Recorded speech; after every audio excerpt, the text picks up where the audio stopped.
अस्सलाम वालेकुम। आज हमारा लेक्चर नंबर 11 है। चैप्टर नंबर 1 न्यू चैप्टर हमने स्टार्ट किया है और इस चैप्टर का नाम है introduction to chemistry. Introduction to chemistry अगर स्टार्ट किया जाए तो सबसे पहले व्हाट इज़ केमिस्ट्री, केमिस्ट्री होती क्या है। केमिस्ट्री की डेफिनेशन जैसा कि आपको ये जो मैंने थोड़ी सी इसका इंट्रोडक्शन दे दूँ मैं, ये जो आपको पेज नज़र आ रहा है पूरा लगा हुआ, यह आपके नोट्स के पेज है। जो आप नोट्स प्रोवाइड होंगे यहाँ से, उसी का पेज मैंने यहाँ पे कॉपी पेस्ट करके लगाया हुआ है। सही है। तो इसके अंदर सबसे पहले क्वेश्चन लिखा हुआ है what is chemistry, define it's branches. तो सबसे पहले हम केमिस्ट्री की बात कर रहे थे। व्हाट डिफाइन केमिस्ट्री, डेफिनेशन क्या है केमिस्ट्री की, the branch of science that deals with the study of composition, structure and properties of matter. सबसे पहले हम बात कर लेते हैं इसकी डेफिनेशन के ऊपर कि कंपोजिशन क्या होती है।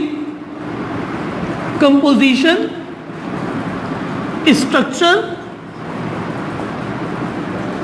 And properties of matter. किसी भी कोई भी सब्सटेंस, कोई भी मैटर जो पीरियोडिक टेबल आपको नजर आता है, उसके अंदर बहुत से एलिमेंट्स लिखे हुए हैं।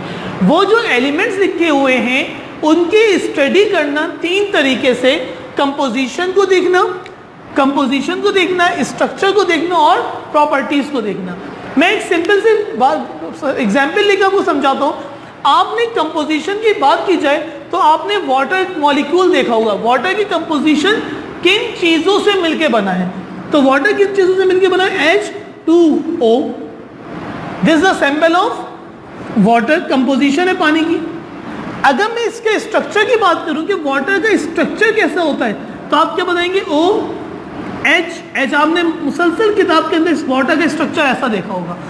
अगर मैं प्रॉपर्टीज की बात करूं तो प्रॉपर्टीज क्या होती है? प्रॉपर्टीज कि इसका बॉइलिंग पॉइंट क्या है? Boiling point of water, boiling point आप सबको पता होगा कैसे 100 डिग्री सेल्सियस होता है। इसी तरीके से इसका फ्रीजिंग पॉइंट क्या है? फ्रीजिंग पॉइंट के अप्रोक्सीमेटली 4 डिग्री सेल्सियस तक होता है। तो ये इसकी प्रॉपर्टीज हैं। सॉलिड है, लिक्विड है, गैस है, इसको देखना कि इसकी प्रॉपर्टीज क्या क्या है, ये कहलाती है properties, structure and composition. This is the definition of water. If we study the composition, structure and properties of matter, it's called chemistry. अब दूसरी हेडिंग है हमारी branches of chemistry. Define branches of chemistry.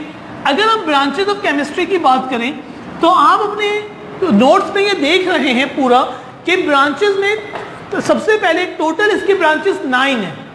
सबसे पहले हम 5 branches को discuss करेंगे, उसके बाद 4 को डिस्कस करेंगे। ये एक पेज के 2 हिस्से कर दिए मैंने ताकि हमें नजर जो है बहुत वाज़ेह आए।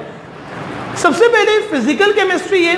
Number 1 physical chemistry. Physical chemistry की डेफिनेशन आपको नजर आ रही है कि क्या होती है? The branch of chemistry that deals with the study of laws and principles. वो केमिस्ट्री जिसके अंदर हम उसूलों की बात करेंगे, कवानीन की बात करेंगे और प्रिंसिपल्स की बात करेंगे और उसको रिलेट कर देंगे केमिकल्स के साथ। This is called physical chemistry. सही है। इसके बाद अगर हम देखा जाए तो दूसरे नंबर पे आपको नजर आ रहा है ऑर्गेनिक केमिस्ट्री। अगर मैं ऑर्गेनिक की केमिस्ट्री की बात करूं तो इसमें एक बात लिखी हुई है, the branch of chemistry that deals with the hydrocarbon compounds and it's derivatives. लिखा हुआ नजर आ रहा होगा आपको। ये हाइड्रोकार्बन का मतलब क्या होता है, मैं थोड़ा सा इसको आपको समझा देता हूं। हाइड्रोकार्बन मींस ऑर्गेनिक केमिस्ट्री के स्टडी ऑफ हाइड्रोकार्बन। इस हाइड्रोकार्बन का मतलब क्या होता है? स्टडी ऑफ हाइड्रोजन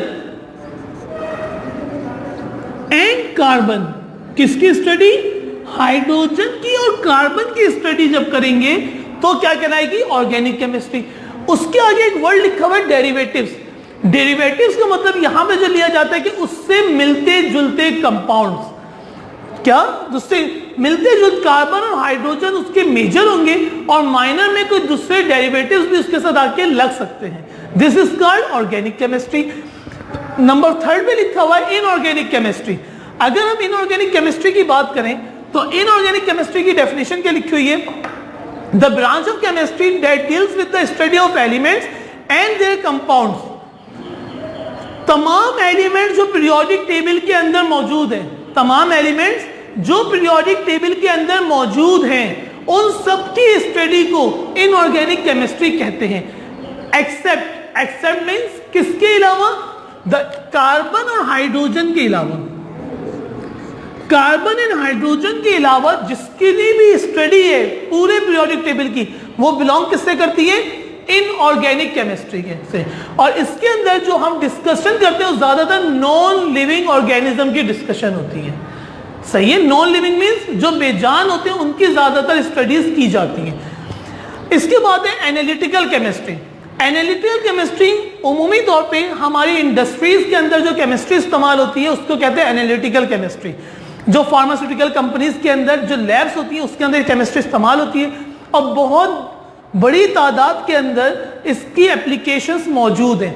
इसकी डेफिनेशन क्या है, the branch of chemistry that deals with the study of methods and techniques, कि किस मेथड एंड टेक्निक, किस मेथड के जरिए और किस टेक्निक के जरिए ऑब्जर्वेशन निकाली जाएंगी। इसकी मिसाल ऐसी है, कोई दवाई बनाता है, इतनी फार्मास्यूटिकल कंपनीज मौजूद हैं, किसी ने पैरासीटामोल बनाई, अब पैरासीटामोल तो बना ली, लेकिन उसके अंदर देखना कि क्वांटिटी कितनी है, क्वांटिटी सही है, क्वांटिटी सही है या नहीं है। मतलब अगर 300 मिलीग्राम लेने थे तो क्या 300 मिलीग्राम लिए गए या नहीं लिए गए, कहीं ऐसा तो नहीं ज्यादा चली। भाई आप खुद सोचें, अगर दवाई के अंदर जो केमिकल है, जो एक्टिव है, वो मैंने ज्यादा ले लिया, जो फार्मूला मैंने ज्यादा खा लिया, ज्यादा अपनी दवाई के साथ ले लिया, तो मैं बीमार हो सकता हूं। और अगर कम ले लूं जब भी नुकसानदेह है। तो इसलिए एक खास क्वांटिटी इस्तेमाल की जाती है। तो क्वांटिटी को देखना और दूसरी चीज क्वालिटी को देखना, क्वांटिटी और क्वालिटी को देखना, ये दोनों बिलोंग करते हैं एनालिटिकल केमिस्ट्री से। एनालिटिकल केमिस्ट्री से अब क्वांटिटी और क्वालिटी, ये तमाम इंडस्ट्रीज, जितनी भी पूरी दुनिया के अंदर इंडस्ट्रीज मौजूद है, उसके अंदर एनालिटिकल केमिस्ट्री का काम होता है। वो क्वालिटी भी देखते हैं कैसी है और क्वांटिटी भी देखते हैं कि कितनी है। This is called analytical chemistry. अच्छा, नंबर 5 पे जो लिखा हुआ है, आप लोग इसकी ब्रांचेस देखेंगे, नंबर 5 पे जो लिखा हुआ है बायोकेमिस्ट्री है। बायोकेमिस्ट्री क्या है, the branch of chemistry that deals with the study of compounds of living organism, for example plants and animals. साफ लिखा हुआ है वो केमिस्ट्री जिसके अंदर प्लांट्स के बारे में पढ़ा जाए और एनिमल्स जितने भी जानदार चीजें हैं, जितने भी लिविंग ऑर्गेनिज्म से, उन सबकी स्टडी को क्या कहते हैं, बायोकेमिस्ट्री कहते हैं। जैसे जो बायोलॉजी पढ़ते हैं वो डॉक्टर्स एमबीबीएस की तरफ भी जाते हैं और मुख्तलिफ फील्ड हैं। क्लिनिकल लैब्स आपने देखी होंगी, उसके अंदर जहाँ पे टेस्टिंग होती है वहां पे बहुत से केमिस्ट जाके टेस्टिंग में हिस्सा लेते हैं, तो ये बायोकेमिस्ट्री कहलाती है। ये जो 5 केमिस्ट्री मैंने लिखी हुई है, ये केमिस्ट्री की मेजर ब्रांचेस हैं। जैसे जैसे आपका लेवल हाई होता जाएगा वैसे वैसे आपकी केमिस्ट्री की ब्रांचेस भी क्या नैरो करते जाएंगे। आपको एक चीज में एक्सपर्ट बनना होगा। अगर कोई केमिस्ट्री की फील्ड में, बायोकेमिस्ट्री की फील्ड में जाता है, इसकी जामे कराची के अंदर जब आप लोग जाएंगे और दूसरी यूनिवर्सिटीज के अंदर आप लोग जाएंगे तो आप देखेंगे हर केमिस्ट्री की, हर ऑर्गेनिक की एक अलग बिल्डिंग है। ऑर्गेनिक केमिस्ट्री यहाँ पे पढ़ाई जाती है, बायोकेमिस्ट्री अलग बिल्डिंग में पढ़ाई जाती है, उसका डिपार्टमेंट ही बिल्कुल अलग है, फिजिक्स का बिल्कुल डिपार्टमेंट ही अलग है। तो हर केमिस्ट्री के अंदर मास्टर्स होता है। ये 5 केमिस्ट्री इस वक्त पाकिस्तान के अंदर बहुत ज्यादा पढ़ाई जाती है। अब मैंने स्लाइड चेंज कर रहा हूं, अब ये स्लाइड चेंज हो गया। 6 क्या है, इंडस्ट्रियल केमिस्ट्री। जैसा कि नाम से आपको पता चल रहा है, industrial chemistry. Industrial chemistry, industry में जो केमिस्ट्री इस्तेमाल होती है। Industrial is the branch of chemistry that deals with the study of chemical process involve in the chemical industries for the manufacture of synthetic products is called industrial chemistry।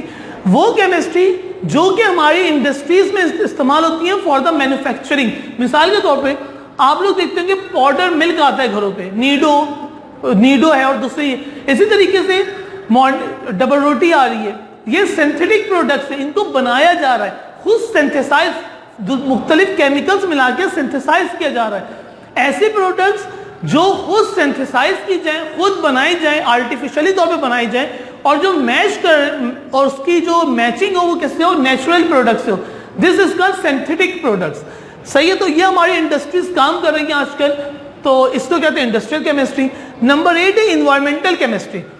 Environment से बात पता चल रही है, जो माहौल है, जो हमारा एटमॉस्फेयर है, वो सारा हमारा इन्वायरमेंट है।